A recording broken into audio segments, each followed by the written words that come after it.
একজন দর্শক প্রশ্ন করেছেন যে আমাদের অনেকেরই সালাত ছুটে যায় বা অনেক কেউ রয়েছেন যিনারা তাদের সালাত আদায় করেন না অনেকদিন যাবত, তারপরে হঠাৎ করে সালাত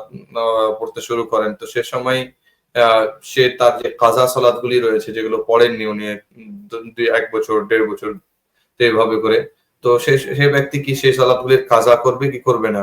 আর এরকম নরমালি সালাত কাজা করার যে পদ্ধতি রয়েছে সেটাও বলবেন। প্রথম কথা হলো যে যদি এক ওয়াক্ত 2 ওয়াক্ত বা এত ওয়াক্ত নামাজ কাজা হয়, যেই ওয়াক্ত নামাজকে কাজা করা সম্ভব বা সে সহজে করতে পারবে, যেমন ধরুন যে 1 ওয়াক্ত সে আসলে নামাজ পড়ে কিন্তু কোনো কারণে 1 ওয়াক্ত 2 ওয়াক্ত নামাজ কাজা হয়ে গেছে, তো এই মতো অবস্থাতে রাসূলুল্লাহ সাল্লাল্লাহু আলাইহি ওয়াসাল্লাম বললেন, মান নামা আন সালাতিন আও নাসিয়াহা ফালইউসাল্লিহা ইদা যাকারাহা, তোমাদের মধ্যে যখন কেউ ঘুমিয়ে পড়বে নামাজ থেকে, নামাজকে ভুলে যাবে, সেই জন্য নামাজকে তখনই সে আদায় করে নাই যখন তার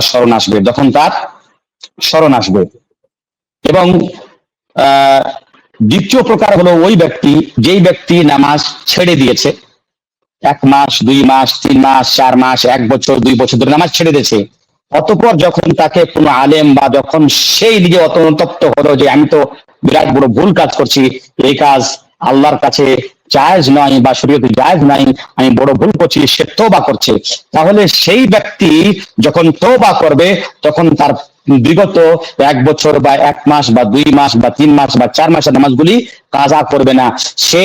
খালেস তওবা করবে, অন্তর থেকে আল্লাহর কাছে তওবা করবে, কারণ যে এগুলো হলো হুকুকুল্লাহ, আর হুকুকুল্লাহ আল্লাহ রাব্বুল আলামিন, হুকুকুল্লাহ মাবনিউন আলা তাসামুহ, আল্লাহর হক হচ্ছে, আল্লাহর হক ক্ষমার উপর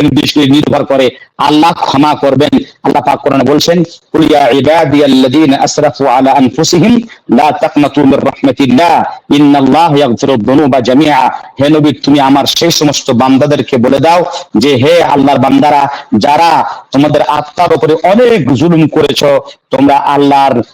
রহমত থেকে তোমরা নিরাশা হয়ে যাও না, আল্লাহ রাব্বুল আলামিন তোমাদের সমস্ত গুনাহকে ক্ষমা করবেন। তাই খোলাসা হলো এই, যদি কেউ এত ওয়াক্ত নামাজ ছেড়ে থাকে, যেই ওয়াক্ত নামাজ তার জন্য পড়া আদায় করা সম্ভব সে কাজা করে নেবে, আর যদি সে এত নামাজ ছেড়ে থাকে যেই নামাজ কাজা করা সম্ভব না, তাহলে সে